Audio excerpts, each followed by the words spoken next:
Yon, mabilis ang videos tayo mga boss, mga kaagayan ha. Welcome sa ating mabilis ang videos. May nagtanong sa atin bakit daw wala tayong shop. Yan boss, yan ito yung matalupit na katanungan na marami nag-comment sa atin, nag-PM sa atin bakit wala daw tayong shop para maging legit tayo. Yan ha, isa sa mga katanungan sa ating mga tropa natin at mga solid followers natin, ba't wala nga ba tayong shop. Yan, isa sa kung dahilan ba't wala tayong shop, bukod sa walang nag-finance sa atin at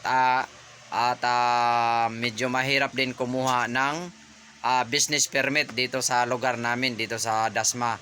Napakamahal ng business permit. Baka sa business permit pa lang wala na, mamulubi na tayo. Kaya hintay-hintay lang tayo pag abang-abang lang kayo. Kaya yan lang siguro may sagot natin. Ba't wala tayong shop. Yun lang, mabilis ang videos. Thank you.